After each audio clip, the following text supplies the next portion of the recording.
প্রায় ১৫০ বছর ধরে দেশের ইতিহাস আর ঐতিহ্যের সঙ্গে মিশে আছে ২০১৬ সালে জিআই পণ্যের স্বীকৃতি পাওয়া নারায়ণগঞ্জের জামদানি শিল্প। বর্তমানে ভিন্ন ধরনের শাড়ি তৈরিতে যন্ত্রের ব্যবহার শুরু হলেও এখানকার জামদানি বোনা হয় সম্পূর্ণ তাতে। বিভিন্ন উৎসব পার্বণকে সামনে রেখে রূপগঞ্জ উপজেলার নোড়াপাড়া জামদানি পল্লী হয়ে ওঠে জমজমাট। বাজার ধরতে নিত্য নতুন ডিজাইনের বাহারি রঙের জামদানি পণ্য তৈরি করছেন কারিগররা। কলকাপাড়, পান্নাহাজার, তেরসি, আঙুরলতা, জুড়িবুটি এমন বাহারি নকশায় তৈরি জামদানি শাড়ি নারায়ণগঞ্জ জেলার রূপগঞ্জ উপজেলার তারা পৌরসভার নোড়াপাড়া গ্রামের বয়নশিল্পীদের হাতে নিখুঁত এক শিল্পকর্মে রূপ পেয়েছে।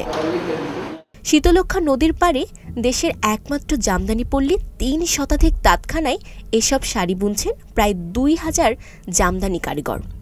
ভালো মানের একটি শাড়ি বুনতে সময় লাগে ১ থেকে ১.৫ মাস। এটা বাড়ির ডিজাইন, এটা মাসের উপর লাগে। আর কিছু আছে পাতলার ডিজাইন, এগুলা যা কম লাগে, সময় কম লাগে। যেমন আমি শাড়িটা কাজ করতেছি, এই শাড়িটা কাজ করতে আমাদের ৩ মাস। ৩ মাস সমস্ত দিনে আপনাকে ৪ ইঞ্চি কাজ করা যায়। এই শাড়িটা না? হ্যাঁ, এই শাড়িটা সমস্ত দিনে 4 ইঞ্চি কাজ করা যায়। 4 ইঞ্চি কাজ করেন ৩ মাস যাবত এটা বুনতেছেন না? ৩ মাস পর্যন্ত মানে আমাদের একটা ডেট, এর মধ্যে আমরা শেষ করি। আমাদের একটা মজুরি আছে ৮০ থেকে ৯০,০০০ আমাদের নিজস্ব মজুরি। এরপর মালিকানা বিক্রি, তারা কত বিক্রি করে, কোন জায়গায় কোন জিনিস হবে তাদের। নকশা ও উপকরণ ভেদে ২,৫০০ থেকে ২.৫ লাখ টাকা পর্যন্ত রয়েছে জামদানি শাড়ির দাম। গত বছরের তুলনায় এবার বিক্রি অনেক ভালো বলছেন বিক্রেতারা। আমাদের এখানে আপনার ১৪০০ টাকাতে শুরু করে আমাদের এখানে ৬৫,০০০ টাকা পর্যন্ত স্টকে থাকে। আর এখানে আপনাদের 1 পিস আছে, আপনার 3 পিস আছে, পাঞ্জাবি পিস আছে।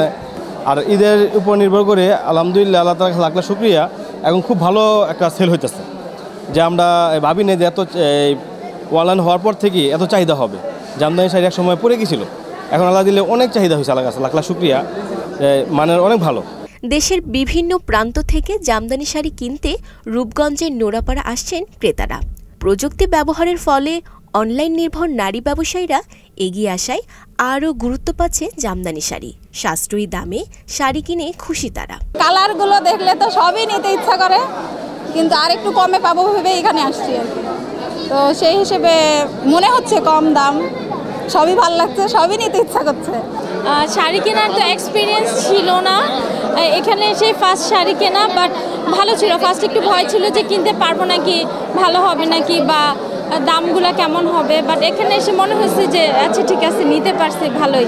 আমি এসেছিলাম আমার মায়ের জন্য কিনতে, আমার খুব পছন্দ আসলে জামদানি শাড়ি।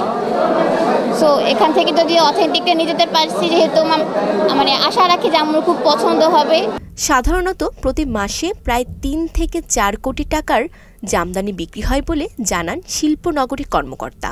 জামদানি শিল্পের সাথে জড়িত হচ্ছে আমরা সাম্প্রতিক যে হচ্ছে আমরা সমীক্ষাটা করেছি, সেখানে আমরা দেখেছি যে নারী পুরুষ মিলিয়ে প্রায় ৩,৫০০ কারিগর এবং শিল্পী এই জামদানি শিল্পের সাথে জড়িত। জামদানি শিল্পের চাহিদা আগে থেকেই ছিল, তবে এটা আসলে অস্বীকার করার কোনো উপায় নেই। জামদানি যখন ২০১৫ সালে স্বীকৃতি পেল জিআই পণ্য হিসেবে, তারপর থেকে জামদানি শিল্পের চাহিদাটা, জামদানি শাড়ির চাহিদাটা বাড়ছে। বাংলা নববর্ষ, ২ ঈদ সহ বিভিন্ন উৎসবে জামদানির ব্যাপক চাহিদা বেড়ে যায়, তখন বাড়ে বিক্রির পরিমাণও। নারায়ণগঞ্জের প্রতিনিধি আতাউর রহমানের তথ্য ও ভিডিও চিত্রে ডেস্ক রিপোর্ট।